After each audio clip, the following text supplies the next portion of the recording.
नमस्कार दोस्तों, प्रज्ञान आईसीएस के यूट्यूब चैनल में आप सभी लोगों का बहुत-बहुत स्वागत है। आज हम अपने इस एमसीक्यू क्लास की जो सीरीज चल रही है, उसमें हम संघ राज्य क्षेत्र, है ना? संघ राज्य क्षेत्र, union and it's territory, preamble और सिटीजनशिप, है ना? इससे रिलेटेड जो एमसीक्यूज हैं, वो हम यहाँ पर सॉल्व करेंगे।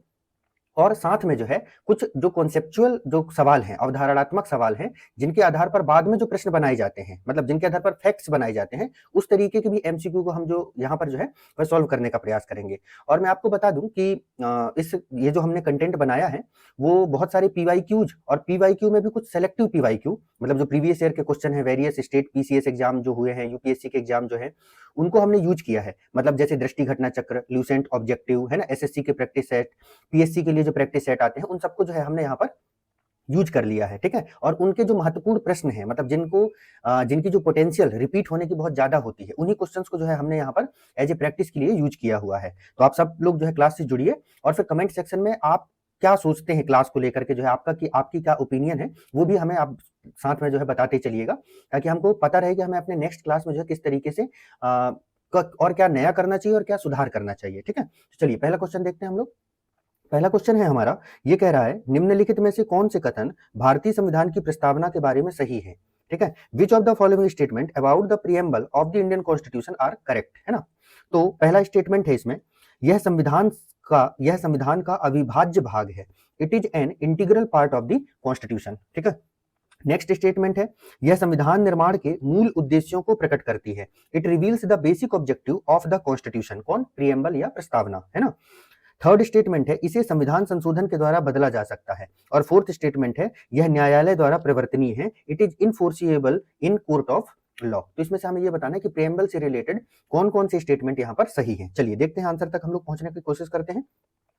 पहला स्टेटमेंट देखिए, यह संविधान का अविभाज्य भाग है। ठीक है, मतलब इंटीग्रल पार्ट है कॉन्स्टिट्यूशन का। ये स्टेटमेंट सही है, क्योंकि आपको मालूम है कि केशवानंद भारती केस 1973 में जो है, और उसके बाद एसआर बोम्बई केस जो है, इन दोनों केसेस में सुप्रीम कोर्ट ने कहा था कि यह संविधान का जो है एक इंटीग्रल पार्ट है। कौन? प्रीएम्बल। पहली बात। दूसरी बात, यह संविधान निर्माण के मूल उद्देश्यों को प्रकट करती है। ये स्टेटमेंट भी सही है। It reveals the basic objective, क्योंकि आप हमें मालूम है ये कि जो प्रीएम्बल है, जो प्रेजेंट का जो प्रीएम्बल है, वर्तमान का जो प्रीएम्बल है, प्रस्तावना जो है, वह 13 ऑफ दिसंबर, कब? 13 ऑफ दिसंबर 1946 को जो जवाहरलाल नेहरू जी के द्वारा जो ऑब्जेक्टिव रेजोल्यूशन, है ना, जो ऑब्जेक्टिव रेजोल्यूशन कॉन्स्टिट्यूएंट असेंबली के सामने प्रेजेंट किया गया था, ये उसी का जो है मॉडिफाइड वर्जन है। क्या? प्रीएम्बल। और उसमें यही बताया गया था कि हम भारतीय संविधान का आखिर निर्माण करना क्यों चाहते हैं, और भारतीय संविधान के माध्यम से, ठीक है, भारत के संविधान के माध्यम से जो है हम किन लक्ष्यों को जो है हमें प्राप्त करना है। ठीक है, तो ये स्टेटमेंट भी सही है। नेक्स्ट क्या कहता है, इसे संविधान संशोधन द्वारा बदला जा सकता है। ये स्टेटमेंट भी सही है, क्योंकि 42वें संविधान संशोधन, 42nd कॉन्स्टिट्यूशनल अमेंडमेंट के थ्रू, ठीक है, इसमें 3 शब्द जोड़े गए थे, समाजवादी, पंथ निरपेक्षता और अखंडता, सोशलिस्ट, फिर आपका जो है सेकुलर और इंटीग्रिटी। ये 3 शब्द जो है इसमें ऐड किए गए थे। तो मतलब जब अमेंड किया जा सकता है तभी तो इसमें ऐड किए गए, और सुप्रीम कोर्ट ने जब इसको संविधान का इंटीग्रल पार्ट माना, मतलब इसमें भी फिर आर्टिकल 368 जो है वह अप्लाई हो जाएगा। ठीक है, और आर्टिकल 368 अप्लाई हो जाएगी। इसके साथ ही इसके बहुत सारे जो फीचर्स हैं, प्रीएम्बल के बहुत सारे जो फीचर्स हैं, उन्हें बेसिक स्ट्रक्चर, जो मूल ढांचा है, उसमें भी शामिल किया गया है। किसके द्वारा? सुप्रीम कोर्ट के द्वारा। तो ये स्टेटमेंट भी सही है। और इसके साथ ही ये कह रहा है कि यह न्यायालय द्वारा परिवर्तनीय है। तो हमने इसके फीचर में, प्रीएम्बल के फीचर में पढ़ा है कि प्रीएम्बल जो है न्यायालय के द्वारा इनफोर्सिएबल नहीं है। ठीक है ना, it is not enforceable in court of law. तो ये स्टेटमेंट उल्टा दिया हुआ है, मतलब ये गलत है। ठीक है, मतलब इसके आधार पर कोई भी व्यक्ति न्यायालय जाकर के किसी बात के लिए जो है दावा प्रस्तुत नहीं कर सकता। ठीक है, तो ये स्टेटमेंट यहाँ पर क्या हो जाता है? गलत हो जाता है। तो चौथा गलत है, तो आप जो है इसको हटा दीजिए। एक ही ऑप्शन यहाँ पर बच रहा है, वो है क्या? ए। तो सही आंसर क्या होगा इसका? ए हो जाएगा।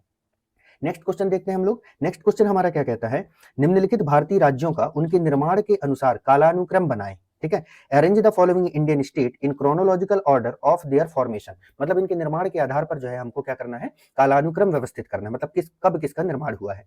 ऐसे क्वेश्चनों को सॉल्व करने के लिए आप लोग पहले क्या करेंगे, जो स्टेट दिया हुआ है उसके सामने उसका ईयर लिखते चलना है। आप पढ़ते चलेंगे और साथ में कब वो स्टेट बना है उसका जो है आप लोग क्या करेंगे? ईयर उसके सामने लिखते चलेंगे। ठीक है, हम लोगों ने अपनी सेकंड या थर्ड जो यूट्यूब की क्लास हुई है प्लेलिस्ट में जो है उसमें मैंने आप लोगों को यूनियन एंड इट्स टेरिटरी इसको डिटेल में कवर किया है ना। तो सबसे पहले हम लोग देखते हैं छत्तीसगढ़। हमें पता है छत्तीसगढ़ का निर्माण जो है, छत्तीसगढ़ का जो फॉर्मेशन है वह है 1 नवंबर, कब 1 नवंबर 2000 को किया गया था। 1 नवंबर 2000 को जो है छत्तीसगढ़ बनाया गया, 9 नवंबर 2000 को जो है उत्तराखंड बनाया गया और 15 नवंबर 2000 को जो है वह झारखंड बनाया गया, है ना। फिर अरुणाचल प्रदेश आता है 1987 में, कब 1987 में जो है वह अरुणाचल प्रदेश का निर्माण हुआ। फिर आता है हमारा झारखंड, मैंने अभी आपको बताया 15 नवंबर, ठीक है।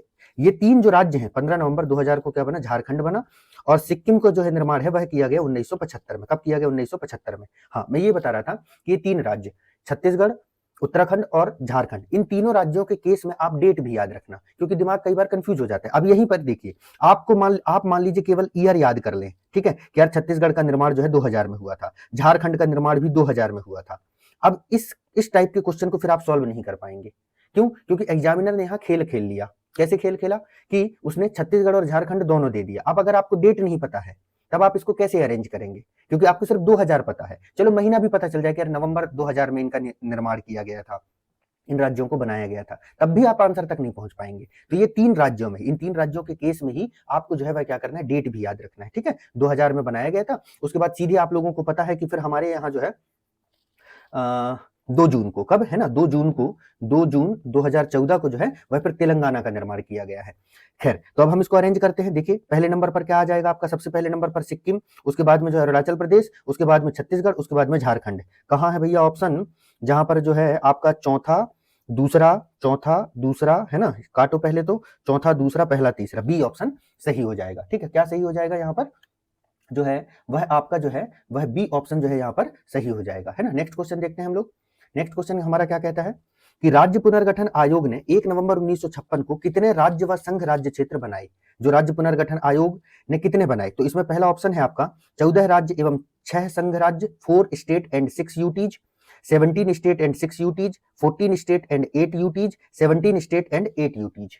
तो इसका पूछने का मतलब यह है कि 1953 में, कब 1953 में जो फजल अली कमीशन बनाया गया था, फजल अली जो आयोग बनाया गया था, ठीक है, इस फजल अली आयोग ने जो अपनी रिकमेंडेशन दी थी, जिसके आधार पर राज्य पुनर्गठन अधिनियम पारित किया गया था। क्या पारित किया गया था, राज्य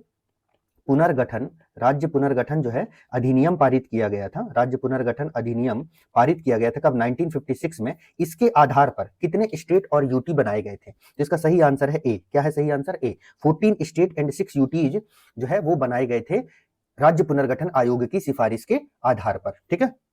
नेक्स्ट क्वेश्चन हम लोग देखते हैं। नेक्स्ट क्वेश्चन हमारा क्या कहता है, भारत में संघ राज्य क्षेत्रों का प्रशासन किसके द्वारा होता है। Who administers union territories in India. पहला ऑप्शन है आपका राष्ट्रपति, फिर है लेफ्टिनेंट गवर्नर, फिर है होम मिनिस्टर और है आपके जो है प्रशासक या एडमिनिस्ट्रेटर। तो संघ राज्य क्षेत्रों का प्रशासन किसके द्वारा किया जाता है, संघ राज्य क्षेत्रों का प्रशासन दोस्तों इसका सही आंसर है वो है राष्ट्रपति। कौन है, राष्ट्रपति महोदय के द्वारा जो है वह संघ राज्य क्षेत्रों का प्रशासन किया जाता है। आर्टिकल 238 में कहा गया है, आपको पता है पार्ट हमारे कॉन्स्टिट्यूशन के जो है पार्ट 8 में, कहां पर पार्ट 8 में जो है वह यूटीज से रिलेटेड जो है वह प्रोविजन किए गए हैं, ठीक है। और इसका आर्टिकल 238 कहता है कि संघ राज्य क्षेत्रों का प्रशासन जो है वह राष्ट्रपति महोदय के द्वारा किया जाएगा, ठीक है। फिर राष्ट्रपति महोदय या तो स्वयं या तो लेफ्टिनेंट गवर्नर के माध्यम से, जैसे दिल्ली में किया जाता है, दिल्ली में किया जाता है, ठीक है, दिल्ली में किया जाता है, या तो प्रशासकों के माध्यम से, जैसे अदर जो यूटीज हैं, है ना, वहां पर क्या है प्रशासकों के माध्यम से इसका जो है अपने मतलब किसका, इस क्षेत्र का प्रशासन का जो है संचालन करेगा। तो एडमिनिस्ट्रेटर होते हैं, लेफ्टिनेंट गवर्नर भी होते हैं, लेकिन मुखिया उस किसके नाम से किया जाता है, वो राष्ट्रपति के नाम से किया जाता है, ठीक है। तो इसका आंसर होगा राष्ट्रपति। कंफ्यूज नहीं होना इस तरीके के क्वेश्चन में। नेक्स्ट क्वेश्चन देखिए आप लोग। नेक्स्ट क्वेश्चन क्या कहता है, निम्न राज्यों 1960 के बाद बने हैं, है ना, को कालानुक्रमानुसार व्यवस्थित कीजिए। मतलब इनको क्रोनोलॉजिकल ऑर्डर में आपको इन स्टेट्स को अरेंज करना है। चलो ऑप्शन क्या क्या है ये देख लीजिए, हरियाणा, सिक्किम, नागालैंड, मेघालय, इन राज्यों को आपको जो है अरेंज करना है। फिर वही जो मैं आपको सिखाना चाह रहा हूं किस तरीके के क्वेश्चन सॉल्व करने के लिए, आप लोग क्या कीजिए, उसके सामने उसके फॉर्मेशन का जो है ईयर लिख दीजिए, ठीक है, कि वो राज्य जो है कब बनाया गया है। तो हरियाणा बनाया गया है दोस्तों 1966 में। कब बनाया गया, 1966 में। एक्चुअली क्या था कि जो पंजाब का क्षेत्र था, है ना, उस समय का तत्कालीन जो पंजाब था, तो वहां पर जो पंजाबी बोलने वाले लोग थे, ठीक है, उनको अलग करके पंजाब राज्य बना दिया गया, और उससे से जो हिंदी भाषी क्षेत्र था उसको अलग करके हरियाणा बना दिया गया, और इनकी एक संयुक्त राजधानी बना दी गई चंडीगढ़, जो अभी करंट का मुद्दा बना हुआ है, क्योंकि चंडीगढ़ के लिए आपको पता है कि संसद में इस बार जो है वह क्या किया गया, एक संविधान संशोधन बिल जो है प्रस्तुत किया जाना है चंडीगढ़ से संबंधित, मतलब चंडीगढ़ के एडमिनिस्ट्रेशन में कुछ चेंजेस किए जाने हैं। ठीक, तो ये हो गया 1966 में बना। फिर आपका आता है सिक्किम। सिक्किम बना कब? 1975 में बना। फिर है आपका नागालैंड। नागालैंड बना है 1963 में। कब बना है? 1963 में। ठीक है, 1963 में। फिर है आपका क्या? मेघालय। मेघालय बना है आपका 1972 में। कब बना है? 1972 में। ठीक है, तो ये अब क्रोनोलॉजी आप देख लीजिए। सबसे पहले नंबर पर कौन आएगा यहाँ पर? नागालैंड, मतलब तीसरा होना चाहिए। फिर आपका होना चाहिए क्या? पहला। फिर आपका होना चाहिए चौथा। फिर आपका होना चाहिए क्या? दूसरा। कहाँ है? ऐसा कुछ दिख रहा है ऑप्शन में? सी ऑप्शन में दिख रहा है, तो सी सही आंसर होगा। नेक्स्ट क्वेश्चन हम लोग देखते हैं। नेक्स्ट क्वेश्चन क्या कहता है? राज्यों को पूर्ण राज्य का दर्जा मिलने का सही कालानुक्रम कौन सा है? ठीक है, correct chronology order of becoming full state, मतलब जो राज्य है उनको पूर्ण राज्य का दर्जा दिया गया, फुल स्टेटस दिया गया। देखिए क्या हुआ कि पहले तो बहुत सारे राज्यों को जब 1956 का जो है राज्य पुनर्गठन अधिनियम बनाया गया, तो उसमें से कुछ राज्यों को तो फुल फ्लैश्ड स्टेट बना दिया गया, पूर्ण राज्य बना दिया गया। लेकिन कुछ कुछ को जो यूटी का दर्जा दिया गया, संघ राज्य क्षेत्र का दर्जा दिया गया, जिनको बाद में फ्यूचर में जो है राज्य बनाया गया। जैसे नागालैंड पहले यूटी था, बाद में राज्य बना। गोवा पहले यूटी था, बाद में राज्य बना। फिर आपके जो है नॉर्थ ईस्टर्न स्टेट सब पहले यूटी थे, है ना, बाद में उनको जो है राज्य का दर्जा दिया गया। ठीक है, हिमाचल प्रदेश पहले यूटी था, फिर बाद में राज्य बना। तो इस तरीके से जो है उनको बाद में राज्य बनाया गया। ठीक है, तो इसमें यही पूछ रहा है कि कब किसको राज्य बनाया गया। ठीक, ऑप्शन देखिए। पहला ऑप्शन है सिक्किम, अरुणाचल, नागालैंड, हरियाणा। नागालैंड, हरियाणा, सिक्किम, अरुणाचल। सिक्किम, हरियाणा, नागालैंड, अरुणाचल। नागालैंड, अरुणाचल, सिक्किम, हरियाणा। वही है मेथड, वही है सॉल्व करने का। एक बार सबके सामने ईयर लिख लो। सिक्किम बना 1975 में, अरुणाचल प्रदेश बना 1987 में, नागालैंड बना 1963 में, हरियाणा बना 1966 में। ठीक है, तो ये इनका क्रम है। ठीक, मैंने आपको अपनी क्लास में ये भी पढ़ाया है कि किस क्रम का कौन सा राज्य बना था। जैसे 14 स्टेट तो पहले बने, फिर उसके बाद में जो है 15वें नंबर का जो राज्य बना वो बना आपका जो है गुजरात। फिर ये जो था नागालैंड, वो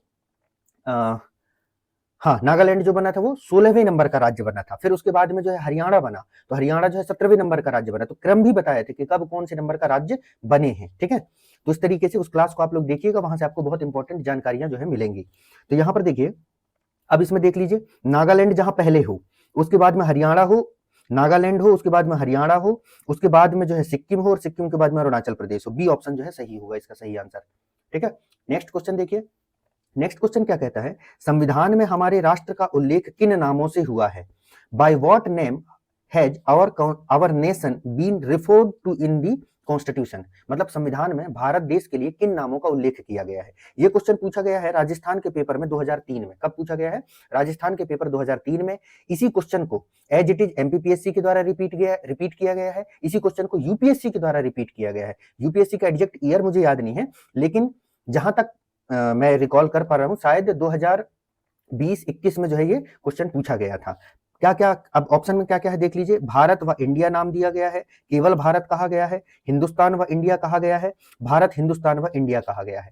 ठीक है, तो आर्टिकल फर्स्ट में, अनुच्छेद पहले में, आर्टिकल पहले में ये कहा, इस भारत देश के जो है नाम के बारे में हमें जानकारी प्राप्त होती है। और आर्टिकल फर्स्ट में ये कहा गया है कि इंडिया अर्थात भारत राज्यों का एक संघ होगा। ठीक है, जिसमें कहा गया है India that is Bharat shall be a union of state. ये बात कही गई है आर्टिकल 1 में, जिसमें यह बताया गया है कि भारत के क्या क्या नाम है। तो भारत के 2 ही नाम है हमारे संविधान में, दूसरे के अलावा और कोई तीसरा नाम नहीं है। उसके लिए जो है एक तो भारत और इंडिया, इसके अलावा और कोई तीसरा नाम नहीं है। हिंदुस्तान का प्रयोग जो है कहीं पर भी भारतीय संविधान में इस नाम का प्रयोग इंडिया के लिए, भारत के लिए नहीं किया गया है। ये बात आपको याद रखनी, क्योंकि कई बार छात्र जो है भावनाओं में बह जाते हैं और उनको लगता है यार उस समय पाकिस्तान का नाम चलता था, हिंदुस्तान का नाम चलता था, तो हो सकता है संविधान में कहीं पर जो है हिंदुस्तान भी यूज किया गया हो, क्योंकि पूरा संविधान होलिस्टिक वे में तो सबने नहीं पढ़ा है, तो दिमाग कंफ्यूज हो जाता है। तो याद रखना नहीं, 2 ही नाम के प्रयोग किए गए हैं। ठीक है, नेक्स्ट क्वेश्चन देखिए। नेक्स्ट क्वेश्चन हमारा कहता है नए राज्य के गठन की शक्ति किसमें निहित है? Who has the power to create new state. ठीक है, नए राज्य बनाने की शक्ति, ध्यान से पहले क्वेश्चन को पढ़िए, नए राज्य बनाने की शक्ति, क्योंकि नए राज्य बनाने में 2 आर्टिकल आते हैं। ठीक है, एक आर्टिकल है जो है आपका क्या, आर्टिकल नंबर 2 है, और एक आर्टिकल 3 है। आर्टिकल 2 कहता है कि भारत संघ में नए राज्यों का प्रवेश या नए राज्यों का निर्माण, तो वो बाहर के राज्यों के लिए, एक्सटर्नल स्टेट के लिए। आर्टिकल 3 क्या कहता है कि भारत के राज्यों का नाम, सीमा, ठीक है, क्षेत्र, इन सब में परिवर्तन से संबंधित है। तो वो आर्टिकल 3 है, मतलब आंतरिक राज्यों से। लेकिन दोनों शक्तियां एक ही व्यक्ति के पास, एक ही संस्था के पास है। अब ऑप्शन में देखिए कौन है वो संस्था, क्या वो संसद है, क्या वो राष्ट्रपति महोदय है, क्या वो मंत्रिपरिषद है, या क्या राज्य पुनर्गठन आयोग है।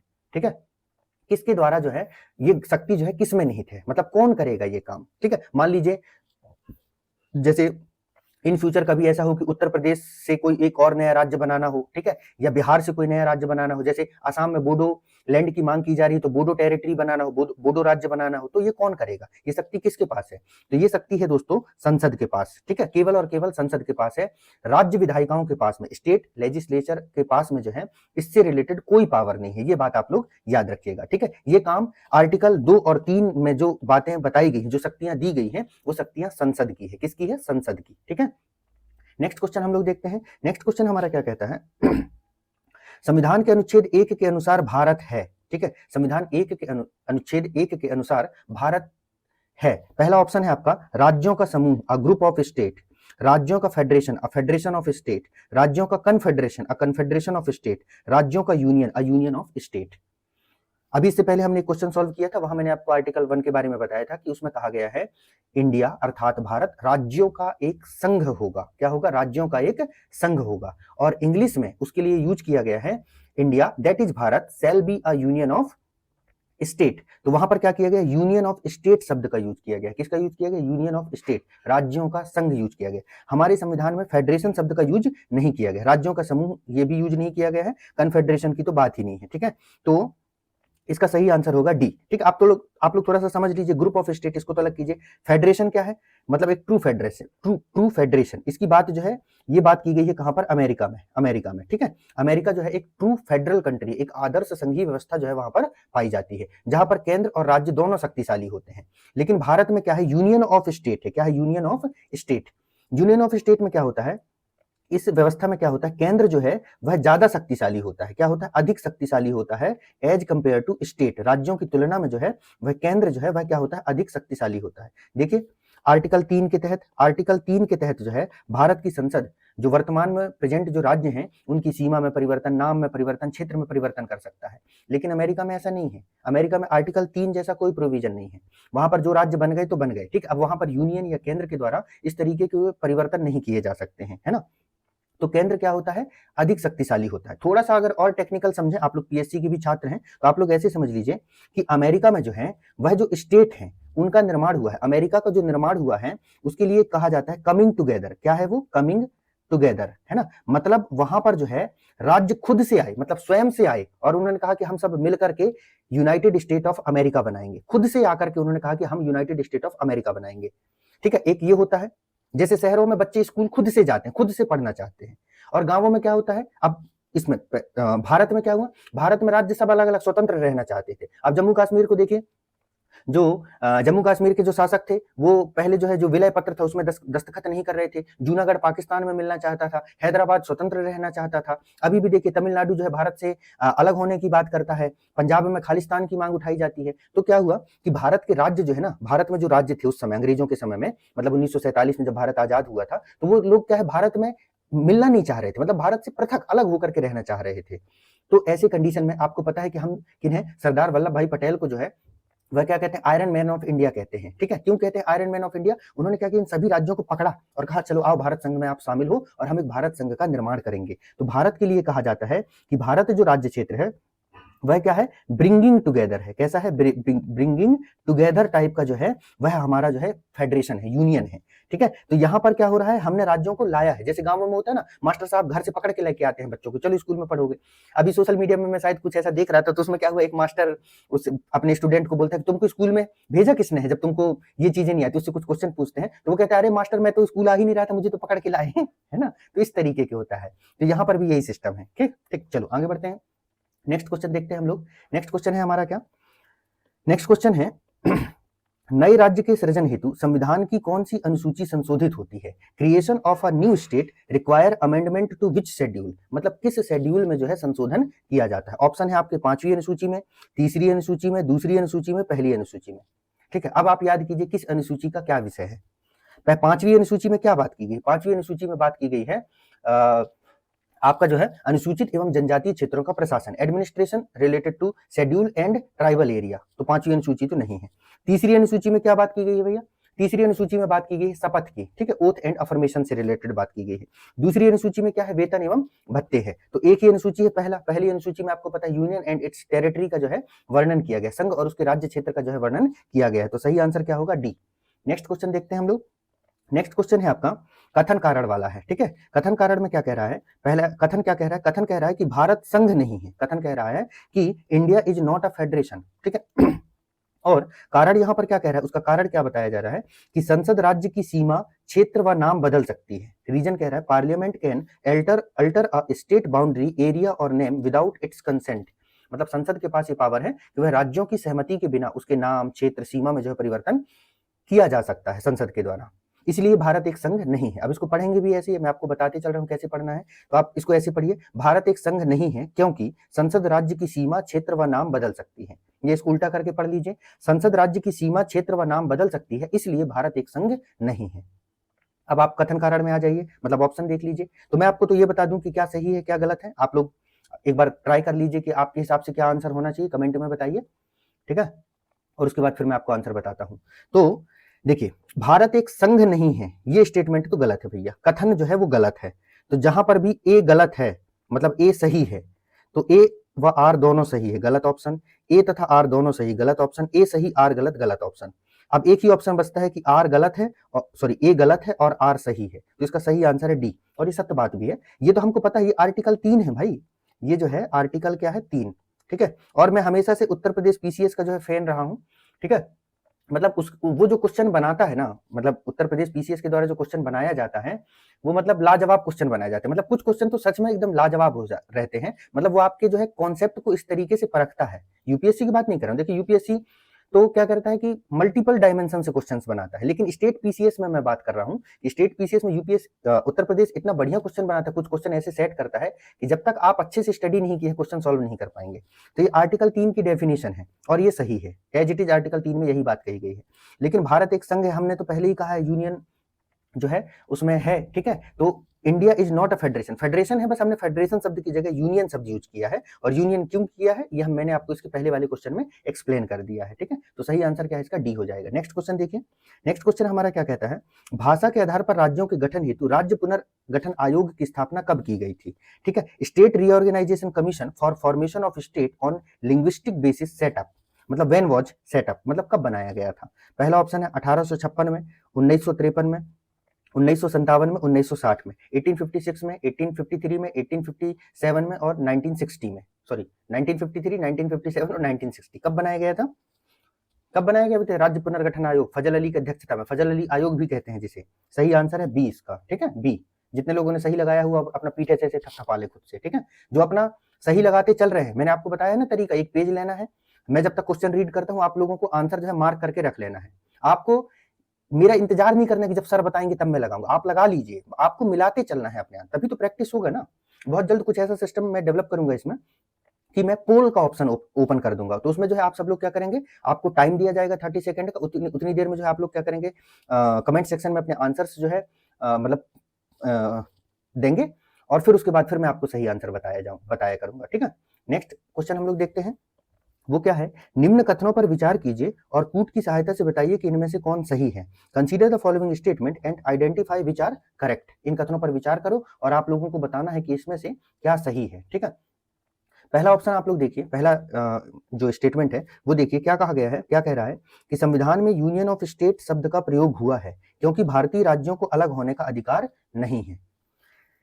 The term union of state is used because Indian state have no right to secede, ठीक है। नेक्स्ट है, एस के धर आयोग ने राज्यों के पुनर्गठन हेतु भाषा के आधार की अपेक्षा प्रशासनिक सुधार को वरीयता दी थी। The एस्केधर commission preferred administrative convenience over language for reconstitution reorganisation of states. Next statement है, पंडित नेहरू, सरदार पटेल और पट्टाभी सीतारामैया की अध्यक्षता में कांग्रेस कमेटी राज्यों के पुनर्गठन में भाषाई आधार के पक्ष में नहीं थी। The Congress committee headed by Nehru, Patel and Pattabhi Sitaramayya was not in favour of linguistic reorganisation of the state. अब आपको बताना है इसमें से सही कौन कौन से हैं, ठीक है।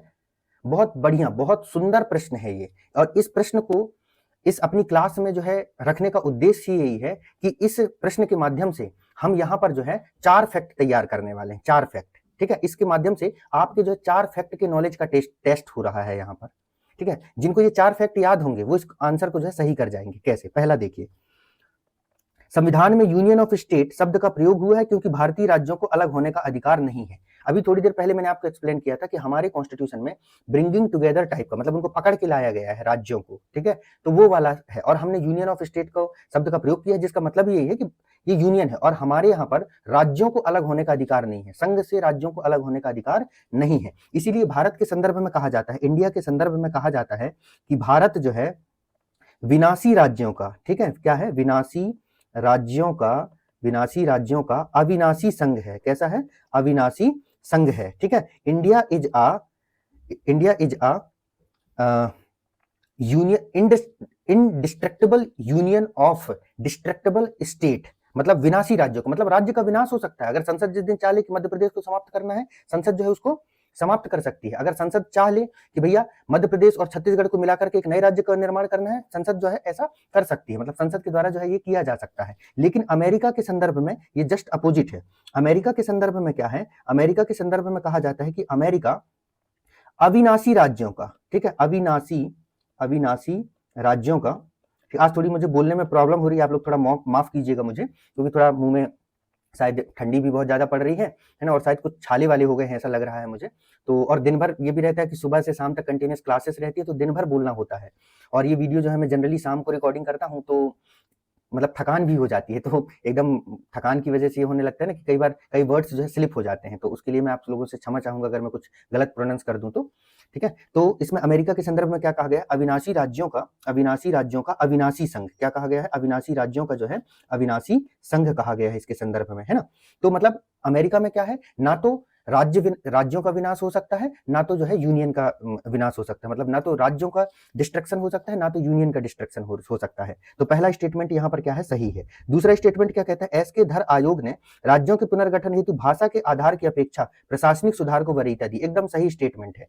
जिन्होंने धर आयोग के बारे में पढ़ा होगा, तो धर आयोग ने भाषा के आधार पर लिंग्विस्टिक बेसिस पर जो है राज्यों के गठन को जो है सिरे से नकार दिया था। उन्होंने कहा कि राज्यों का गठन प्रशासनिक सुविधा के आधार पर होना चाहिए, ठीक है।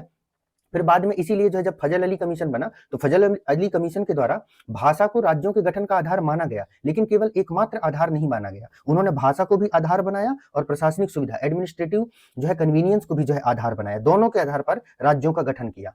और तीसरे नंबर पर पंडित नेहरू पट्टाभी सीतारामैया की अध्यक्षता में, जिसको हम लोग जो है JVP कमेटी कहते हैं, ठीक है। आप लोगों ने पढ़ा होगा 1948 में संविधान सभा के द्वारा जो है इसको बनाया गया था। और धर कमीशन को भी कब बनाया गया था? 1947 में संविधान सभा के द्वारा। और 1948 में JVP कमेटी बनाई गई। और 1953 में जो है वह क्या बनाया गया? फजल अली आयोग बनाया गया। क्या बनाया गया? फजल अली।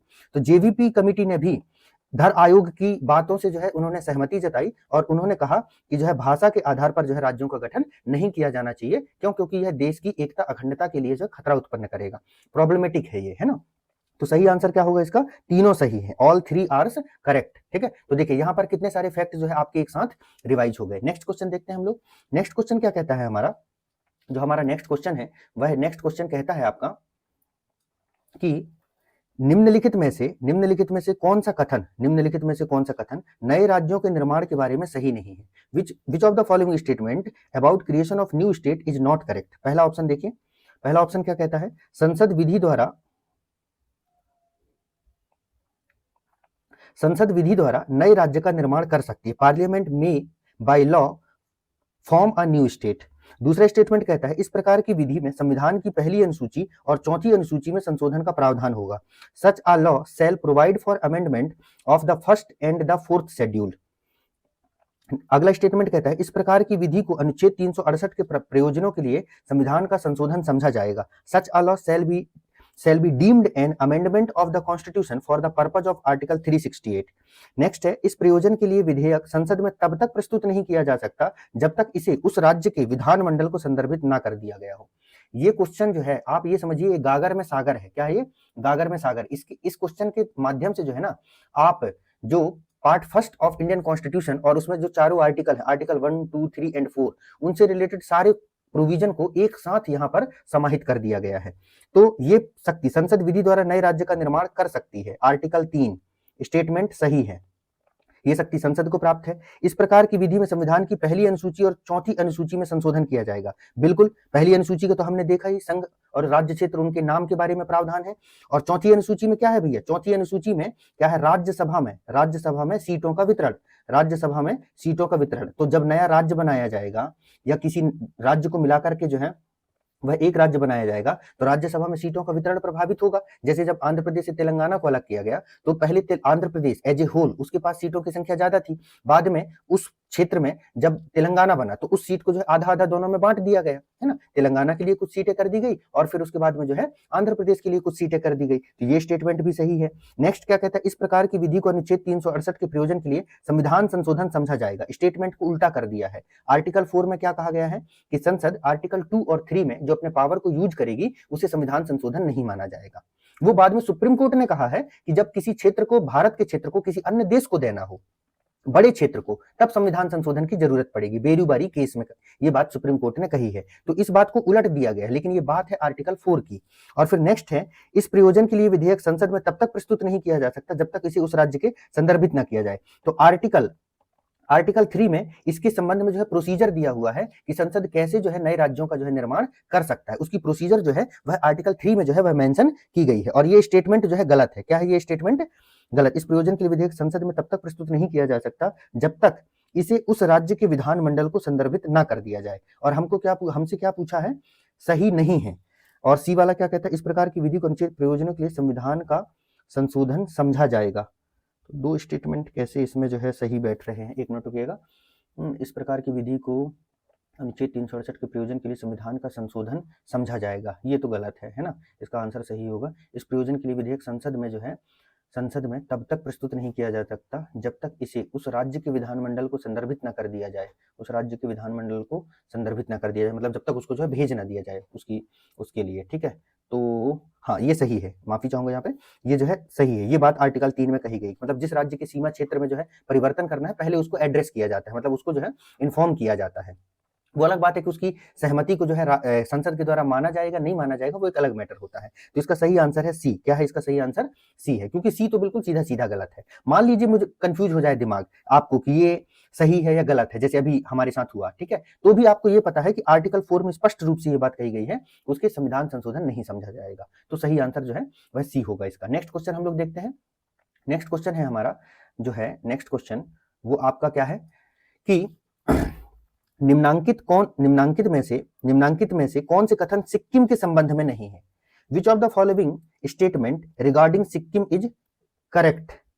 ठीक है, हिंदी इंग्लिश में थोड़ा वेरिएशन हो रहा है। निम्नलिखित में से कौन से कथन सिक्किम के संबंध में सही है? नहीं, ठीक है, संबंध में सही है। पहला स्टेटमेंट है 1975 में यह भारत का अभिन्न अंग बन गया था। It became an integral part of India in 1975।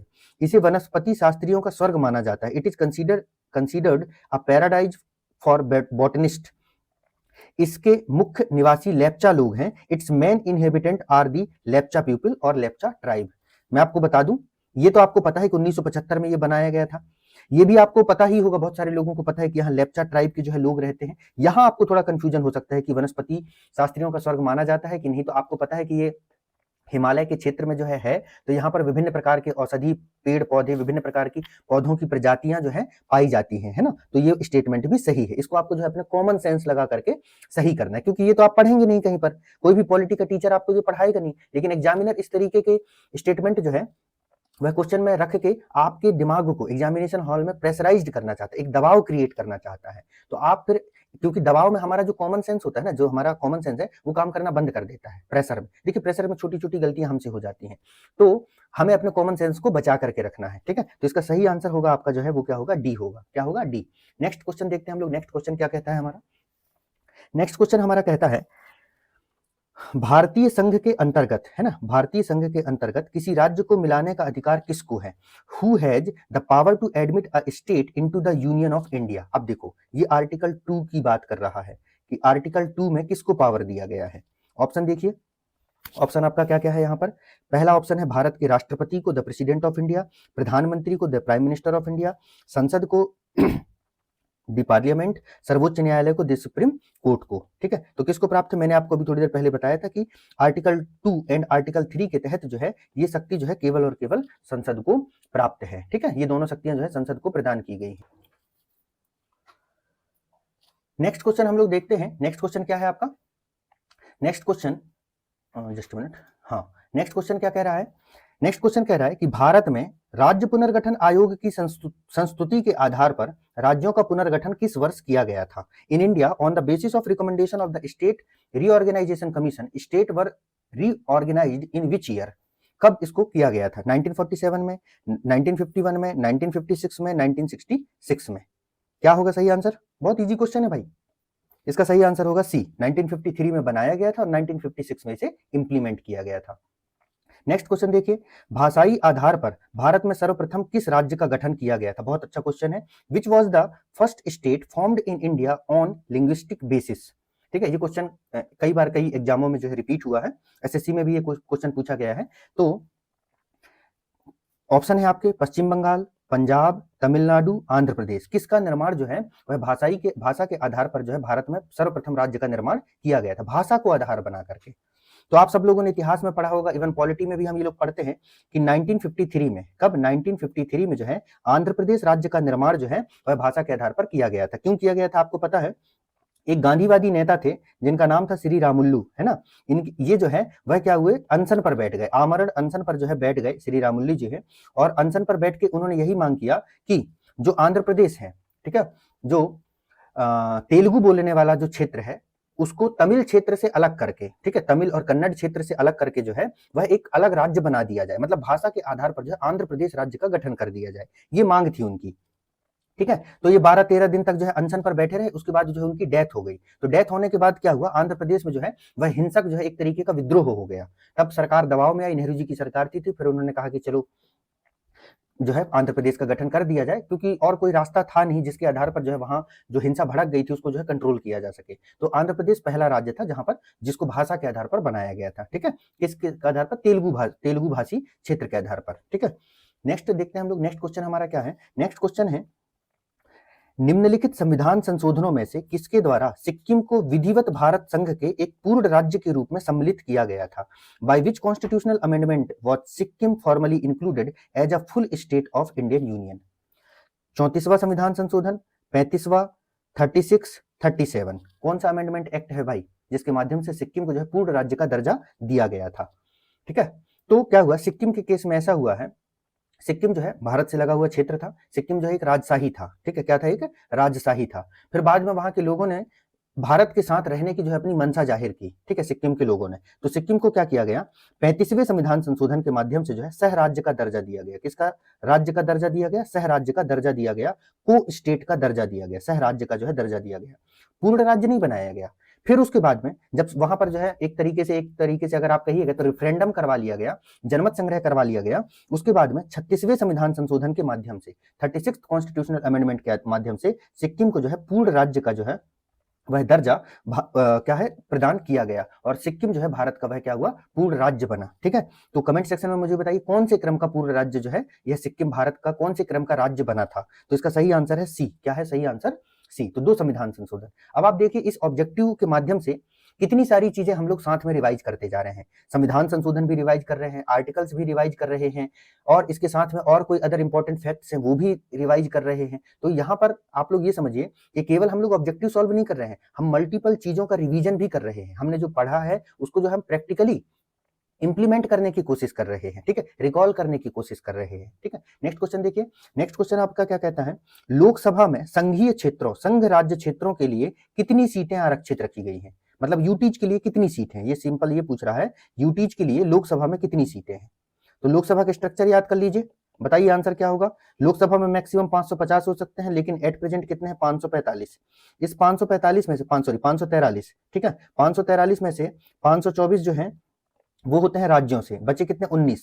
कहाँ है 19? ये डी आंसर सही होगा। ठीक है, 19 सीटें जो है वह केंद्र शासित प्रदेशों के लिए है ना, लोकसभा में आरक्षित की गई है। नेक्स्ट क्वेश्चन देखिए, नेक्स्ट क्वेश्चन क्या कहता है आपका? नेक्स्ट क्वेश्चन कहा गया है, बहुत बढ़िया क्वेश्चन है ये। ठीक है, इसमें देखिए क्या कहा गया है, निम्नलिखित कथनों पर विचार कीजिए। पहला कथन क्या कहता है, नागालैंड, असम, मणिपुर, आंध्र प्रदेश, सिक्किम, मिजोरम, अरुणाचल प्रदेश तथा गोवा की प्रादेशिक मांगों को देखते हुए भारत के संविधान में अनुच्छेद 371 ए से 371 आई तक अनुच्छेद जो है जोड़े गए। Article 371A to 371I were inserted in the constitution to deal with the special need of Nagaland, Assam, Manipur, Andhra Pradesh, Sikkim, Mizoram, Arunachal Pradesh and Goa. ये हमने पढ़ा है, ठीक है। तो नेक्स्ट स्टेटमेंट क्या कहता है, भारत तथा संयुक्त राज्य अमेरिका दोनों में दो स्तर संघ और राज्य की सरकारें हैं, दो स्तरीय सरकारें हैं, संघ और राज्य की, केंद्र में और राज्य में, किंतु नागरिकता एकहरी है, ठीक है। Both India and USA have two level of government, union and state, but both have single citizenship. Next क्या कह रहा है, कोई व्यक्ति जो देशीकरण है ना, नेचुरलाइजेशन द्वारा भारत का नागरिक है, उसे कभी भी उसकी नागरिकता से वंचित नहीं किया जा सकता। A person who is citizen of India by naturalisation can never be deprived of its citizenship. ये तीन स्टेटमेंट यहां पर दिए गए हैं, आपको बताना है इनमें से सही कौन सा है, ठीक है। तो जहां तक मुझे लग रहा है कि आप लोग आंसर तक पहुंच गए होंगे। गलत क्या है पहले तो ये देख लो, सही तो हमें पता है कि इसका केवल एक ही स्टेटमेंट सही है, पहला वाला, ठीक है। ये वाला जो स्टेटमेंट है ये आधा सही है, भारत तथा संयुक्त राज्य दोनों में दो स्तर संघ और राज्य की सरकारें हैं, यहां तक ये स्टेटमेंट सही है। अमेरिका में भी ऐसा है कि अमेरिका में जो है यूनियन केंद्र के स्तर पर जो है राष्ट्रपति महोदय होते हैं और राज्यों के स्तर पर जो है सीनेट होते हैं, ठीक है, सीनेट होते हैं, सीनेटर जिन्हें कहा जाता है, ठीक है। और जो प्रमुख होता है वो राज्यपाल होता है, गवर्नर होता है। हमारे यहाँ पर गवर्नर होते हैं लेकिन उसकी स्थिति अलग होती है। हमारे यहाँ पर केंद्र में प्रधानमंत्री है और राज्यों में जो है मुख्यमंत्री है, या कह लीजिए राष्ट्रपति हैं और राज्यपाल हैं, ठीक है। तो यहां तक तो सही है, किंतु नागरिकता एकहरी है, ये स्टेटमेंट यहां गलत बैठ रहा है। क्यों बैठ रहा है गलत, क्योंकि अमेरिका में ड्यूल सिटीजनशिप है। क्या है, ड्यूल सिटीजनशिप को जो है वहां पर अपनाया गया है, दोहरी नागरिकता है, लेकिन हमारे यहाँ एकहरी नागरिकता है। तो दूसरा स्टेटमेंट गलत हो गया। फिर नेक्स्ट स्टेटमेंट क्या कहता है, कोई व्यक्ति जो देशीकरण नेचुरलाइजेशन के द्वारा नागरिक बना है, उसे कभी भी नागरिकता से वंचित नहीं किया जा सकता। ऐसा नहीं है भाई, किसी भी तरीके से नागरिक हो कोई व्यक्ति, लेकिन अगर उसने कुछ ऐसे मानदंडों का उल्लंघन किया है तो उसकी नागरिकता से उसको जो है क्या किया जा सकता है, बर्खास्त किया जा सकता है, ठीक है। अब उसने भारत की नागरिकता ली और वो जाकर के बाद में किसी और देश की नागरिकता ले ली, तो हमारे यहाँ इंडिया में ऐसा है कि कोई भी व्यक्ति ओसीआई पीआईओज को छोड़ करके कोई भी व्यक्ति दोहरी नागरिकता होल्ड नहीं कर सकता, है ना। उनके पास भी दोहरी नागरिकता नहीं है, टेक्निकली वो थोड़ा सा डिफरेंट है, ठीक है। तो इसका सही आंसर जो है आपका वो क्या हो जाएगा, डी आंसर हो जाएगा। क्या हो जाएगा, डी, केवल एक।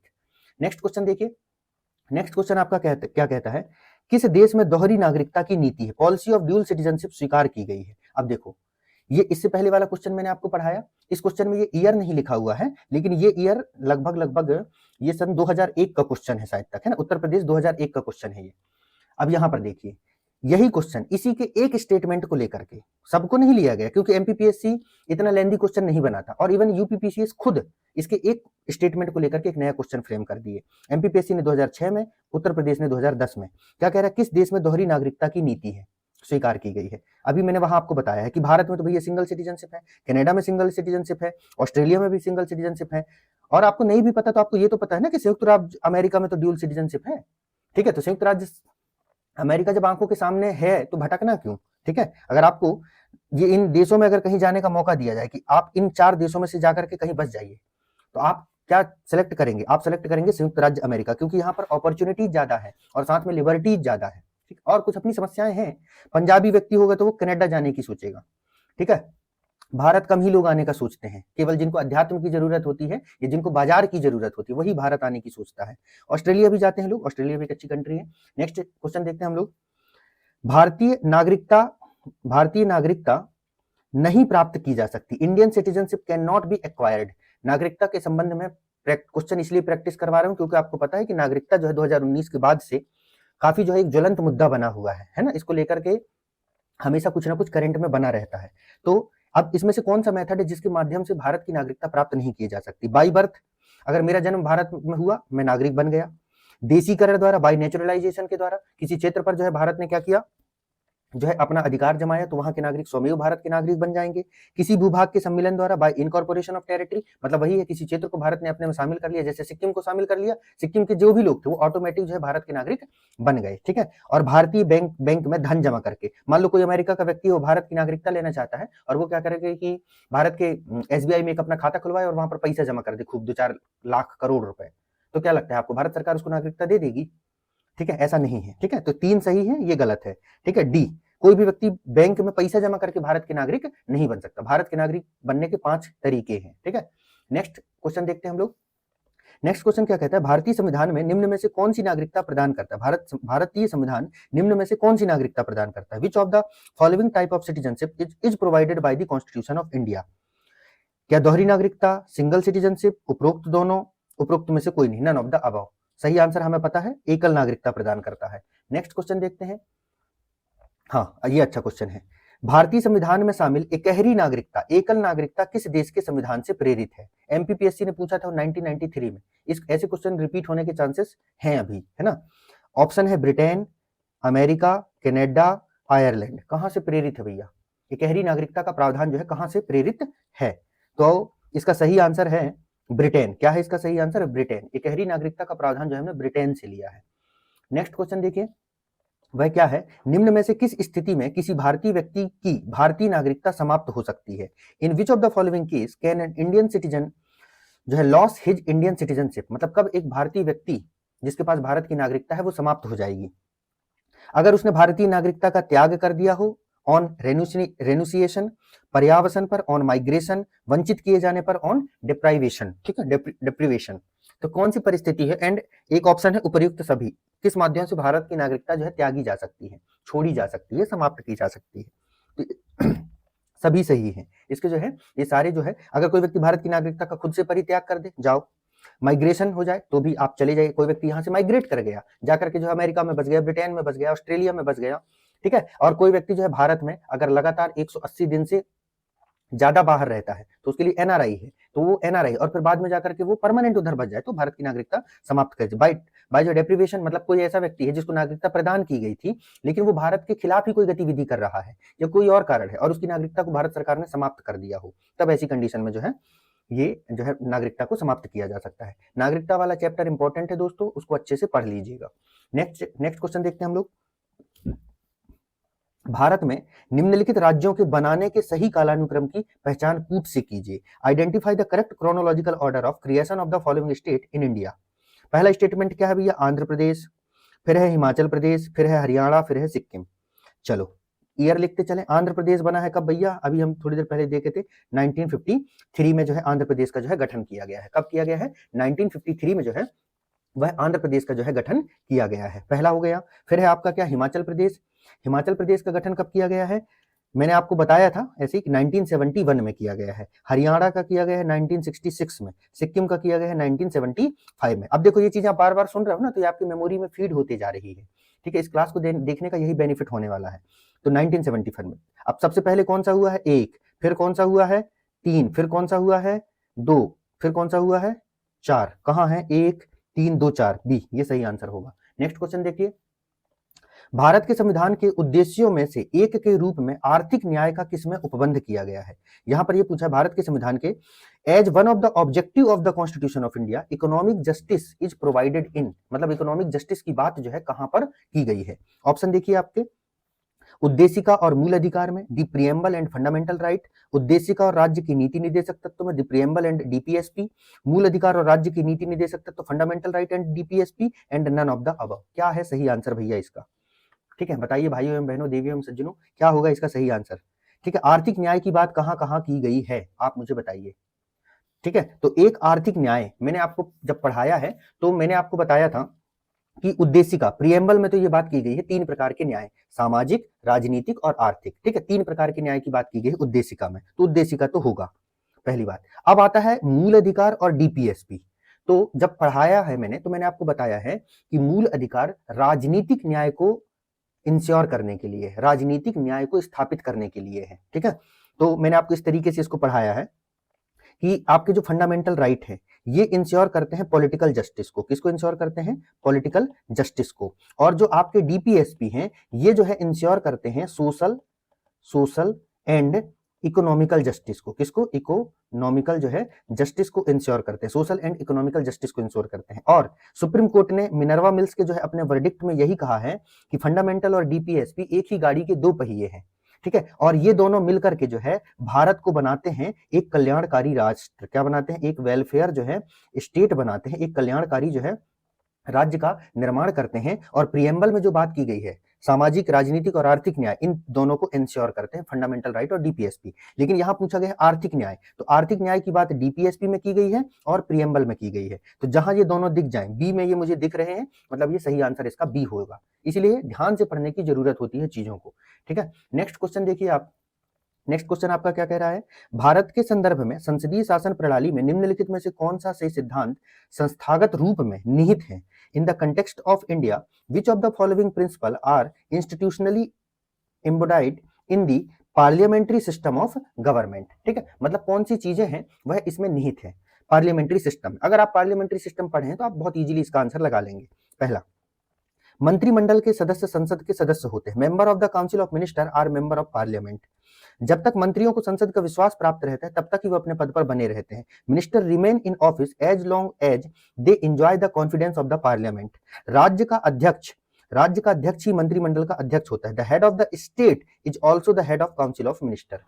बताइए संसदीय व्यवस्था में क्या होते हैं, संसदीय व्यवस्था आपने पढ़ा है, संसदीय व्यवस्था में क्या क्या चीजें आती हैं। तो पहला स्टेटमेंट सही है, संसदीय व्यवस्था में यही होता है, मंत्रिमंडल के सदस्य ही, मतलब मंत्रिमंडल का सदस्य जो विधायिका का सदस्य होगा वही कार्यपालिका का सदस्य होगा। बिना विधायिका के सदस्य बने आप कार्यपालिका के सदस्य नहीं बन सकते हैं लेकिन केवल 6 महीने के लिए और एक बार, है ना।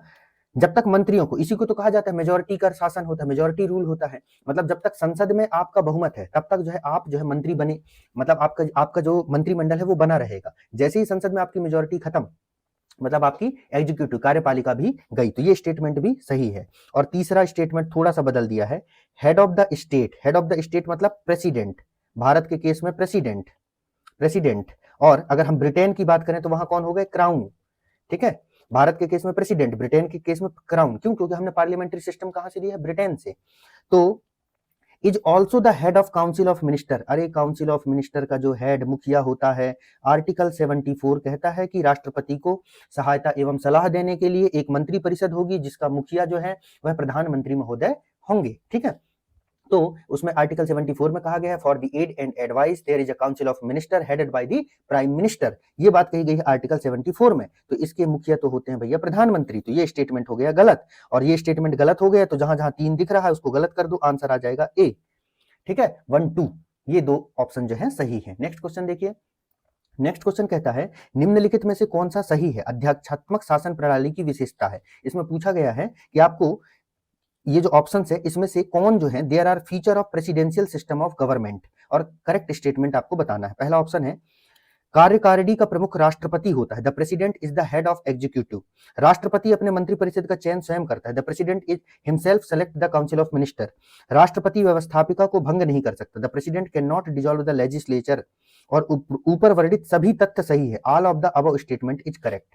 इस क्वेश्चन को मैंने यहाँ इसलिए रखा है कि आप इस क्वेश्चन के माध्यम से अध्यक्षीय शासन व्यवस्था के सारे फीचर्स एक साथ समझ जाएं, और मैं आपको आंसर बता दूं कि इसके सारे स्टेटमेंट जो है वो सही हैं। बहुत सारे आप लोगों ने सही भी किया होगा, ये सारे स्टेटमेंट सही हैं। अध्यक्षीय शासन व्यवस्था में ये जो नाम मात्र का प्रमुख, नाम मात्र और वास्तविक, नॉमिनल एंड रियल, ये डिफरेंस नहीं होता है ना। जो वही एक ही राष्ट्रपति होता है और वो वास्तविक हेड होता है, हमारे यहाँ जैसा सिस्टम नहीं होता। तो कार्यकारिणी का प्रमुख राष्ट्रपति होता है, सही स्टेटमेंट। राष्ट्रपति अपने मंत्रिपरिषद का चयन स्वयं करता है, बिल्कुल सही स्टेटमेंट, क्योंकि मंत्रिपरिषद की नियुक्ति करने वाला कोई और दूसरा है नहीं। हमारे यहाँ तो राष्ट्रपति महोदय है, तो प्रधानमंत्री कहते हैं इसको गृह मंत्री बना दो, बना दिए, इसको रक्षा मंत्री बना दो, बना दिए। लेकिन अमेरिका में ऐसा नहीं, अमेरिका खुद से ही राष्ट्रपति ही सर्वे सर्वा है, तो राष्ट्रपति स्वयं अपने मंत्रिपरिषद की नियुक्ति करता है। राष्ट्रपति व्यवस्थापिका को भंग नहीं कर सकता। देखिए वहां पर जो अमेरिका में जो है कांग्रेस, राष्ट्रपति मतलब वहां की जो संसद है उसको कांग्रेस कहा जाता है। क्या कहा जाता है? कांग्रेस कहा जाता है। जो केंद्रीय जो यूनियन का जो पार्लियामेंट है उसे कांग्रेस कहा जाता है। तो कांग्रेस अलग है, ठीक है, और वहां पर जो एग्जीक्यूटिव है वो अलग है, क्योंकि वहां पर पार्लियामेंट्री सिस्टम तो है नहीं कि विधायिका के सदस्य ही एग्जीक्यूटिव के मेंबर बनते हैं। एग्जीक्यूटिव के मेंबर अलग हैं, कांग्रेस के मेंबर अलग हैं। तो राष्ट्रपति महोदय का कांग्रेस पर बहुत ज्यादा भूमिका होती नहीं, मतलब बहुत ज्यादा शक्तियां उसमें होती नहीं है, ठीक है। कानून बनवाने के लिए वो कांग्रेस में जाता है। तो ये तीनों स्टेटमेंट जो है सही है। तो अध्यक्षीय शासन व्यवस्था के ये तीनों फीचर्स, इसको याद रखिएगा, बहुत महत्वपूर्ण है ये। नेक्स्ट क्वेश्चन देखिए, नेक्स्ट क्वेश्चन क्या है, संवैधानिक सरकार वह है, a constitutional government is one. बहुत इंपॉर्टेंट क्वेश्चन है, इस पे जो है आप लोग अनलिमिटेड स्टार लगा लीजिए। क्यों लगा लीजिए? ये क्वेश्चन यूपीएससी ने खुद 3 बार रिपीट कर चुका है, एमपीपीएससी भी 2 बार पूछ चुका है, उत्तर प्रदेश भी 2-3 बार पूछ चुका है, राजस्थान भी 2-3 बार पूछ चुका है। हर एग्जाम में इस क्वेश्चन को पूछा गया, आईएएस में 2014 में पूछा गया, फिर 2021 में पूछ लिया, फिर 2022 में पूछ लिया, एमपीपीएससी ने भी पूछ लिया। ठीक है, तो संवैधानिक सरकार, ये कॉन्स्टिट्यूशनल गवर्नमेंट से आप क्या समझते हैं? पहला ऑप्शन देखिए, पहला ऑप्शन क्या कहता है कि जो राज्य की सत्ता के हित में व्यक्ति की स्वतंत्रता पर प्रभावकारी प्रतिबंध लगाती है, which effectively restrict individual liberty in the interest of state authority. मतलब राज्य को बचाने के लिए व्यक्ति को दबा दे, व्यक्ति के अधिकारों को सप्रेस कर दे। पुलिस वाले को बचाना है तो व्यक्ति को दबा दो, लेकिन पुलिस वाला सुरक्षित रहना चाहिए। क्या ऐसा है?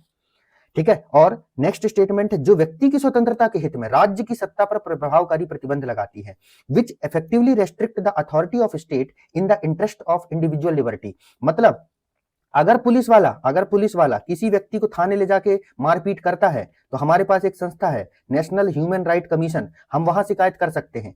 ठीक है, अभी जैसे जबलपुर हाई कोर्ट में जो है justice Shri Vivek Agarwal, honourable justice Shri Vivek Agarwal जी को एक व्यक्ति ने बताया कि उनको जो है थाने में ले जाकर के, रीवा में या कहीं पर भी, तो थाने में ले जाकर के थानेदार के द्वारा जो है मारपीट किया गया, तो विवेक अग्रवाल जी ने उसके खिलाफ जो है नोटिस इशू करवा दिया है और एसपी को ये मतलब आदेश दे दिया है कि उसके खिलाफ जो है जांच कंडक्ट करवाया जाए और इस मुद्दे को जो है वह एनएचआरसी को भेज दिया, नेशनल ह्यूमन राइट काउंसिल को भेज दिया है। मतलब अब वो जो थानेदार महोदय है ना, उनकी जो है एक तरीके की ठटरी बंधने वाली है। ठीक है, मतलब हालत खराब हो जाती है इन सब मुद्दों में से जब गुजरना पड़ता है।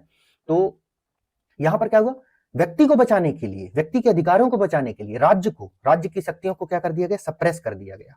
यही है संवैधानिक सरकार, इसी को संविधानवाद भी कहा जाता है, जहां पर इंडिविजुअल लिबर्टी को प्रोटेक्ट किया जाता है राज्य की शक्ति से। क्यों? क्योंकि राज्य ज्यादा पावरफुल है, मोदी जी ज्यादा पावरफुल है। अगर मोदी जी चाहे तो लॉकडाउन लगा के आपका घर से निकलना बंद कर दें, आप निकलो तो पुलिस वाले लठियाएं आपको। ठीक है तो वो ज्यादा शक्तिशाली है, इसलिए व्यक्ति की रक्षा करना जो है जरूरी होता है। तो इसमें सही आंसर क्या हो जाएगा? बी हो जाएगा। ठीक है, बहुत बढ़िया क्वेश्चन है। नेक्स्ट क्वेश्चन देखिए, निम्नलिखित में से कौन एक नए राज्यों के निर्माण के लिए संवैधानिक उपबंध नहीं है? Which of the following is not a constitutional provision for the creation of new state? किसी राज्य का क्षेत्र बढ़ा करके, by increasing the area of state, किसी राज्य का क्षेत्र घटा करके, by diminishing the area of state, किसी राज्य का नाम परिवर्तित करके, by altering the name of state. एक राज्य संघ राज्य क्षेत्र शामिल करेगा, स्टेट में इंक्लूड अ यूनियन टेरिटरी। मतलब ये सारे आर्टिकल 3 में दिए हैं, आर्टिकल 3 अगर अच्छे से पढ़ोगे तो आंसर मिल जाएगा डी। क्या मिल जाएगा? डी। मतलब एक राज्य संघ राज्य क्षेत्र, मतलब एक राज्य जो है, यहाँ कॉमा होना चाहिए था, एक राज्य जो है संघ राज्य क्षेत्र शामिल कर सकेगा, ऐसा नहीं है। मतलब अगर मध्य प्रदेश चाहे, ये सपोज करो गुजरात चाहे कि चलो यार दमन दीव को मैं अपने में मिला लूं, तो ऐसा नहीं है, वो संसद ही कर सकता है। ये पावर जो है राज्य को नहीं है, ये पावर जो है स्टेट को नहीं है। ठीक है, नेक्स्ट देखते हैं। नेक्स्ट क्वेश्चन क्या कहते हैं, निम्नलिखित अवतरण में हम भारत के लोग, है ना, आगे पूरा है, अपनी इस संविधान सभा में आज तारीख, ये तारीख है, को एतद द्वारा इस संविधान को अंगीकृत, अधिनियमित और आत्मार्पित करते हैं। क्या है ये? एक्स क्या है ये पूछा हुआ है। ठीक है, in the following extract of the preamble, we the people of India in our constituent assembly this day of dash dash dash do hereby adopt enact and give to ourselves this constitution. What is X? ये पूछा है। तारीख बताओ, क्या लिखा है? 26 जनवरी 1950, 26 नवंबर 1950, 26 जनवरी 1949, नन ऑफ द अबव। क्या तारीख प्रियम्बल में जो है वह प्रियम्बल में ये तारीख दी हुई है? तो कौन सी तारीख दी हुई है भैया? 26 नवंबर 1949 को। इसी दिन हम संविधान दिवस मनाते हैं, इसी दिन भारतीय संविधान को एडॉप्ट किया गया था, अपनाया गया था, इनेक्ट किया गया था। ठीक है, और भारतीय नागरिकों को, मतलब भारतीय नागरिकों को अपने आप को सौंपा था, इंप्लीमेंट किया गया था 26 जनवरी 1950 को। 26 नवंबर 1949 को भी कुछ अनुच्छेद लागू कर दिए गए थे, है ना, निर्वाचन से संबंधित और नागरिकता से संबंधित कुछ अनुच्छेदों को लागू कर दिया गया था। तो सही आंसर क्या होगा? बी आंसर सही होगा। ठीक है, नेक्स्ट क्वेश्चन देखिए, बस लगभग हम लोगों ने जो है 45-46 क्वेश्चन डिस्कस कर लिए हैं, बस कुछ क्वेश्चन और बचे हुए हैं। ठीक है, नेक्स्ट क्वेश्चन देखिए क्या कहता है, निम्नलिखित कथनों में से कौन सा एक गलत है? कौन सा एक जो है वह क्या है? गलत है। Statement is incorrect. गोवा को 1987 में पूर्ण राज्य का दर्जा प्राप्त हुआ। Goa was granted full statehood in 1987। Diu Khambhat की खाड़ी में एक टापू है। Diu is a island in the gulf of Khambhat. Daman और दीव को भारतीय संविधान के 56वें संशोधन द्वारा गोवा से अलग किया गया था। दमन and Diu was separated from Goa by the 56th constitutional amendment. Dadar और नगर हवेली 1954 तक फ्रांसीसी औपनिवेशिक काल शासन के अंतर्गत थे। Dadar and Nagar Haveli remained under French colonial rule till 1954। आपको बताना है गलत कौन सा है, बताइए, लगाइए दिमाग, दौड़ाइए दिमाग। बहुत बढ़िया क्वेश्चन है ना। तो इसका सही आंसर होगा डी। क्यों होगा? कमेंट में बताओ फटाफट, क्यों डी सही आंसर होगा? गोवा को 1987 में पूर्ण राज्य का दर्जा दिया गया था, एकदम सत्य बात है। दीव खंभात की खाड़ी गल्फ ऑफ खंभात में है, सत्य बात है। दमन और दीव भारतीय संविधान के 56वें संशोधन के द्वारा गोवा से अलग किए गए थे, बिल्कुल सत्य बात है।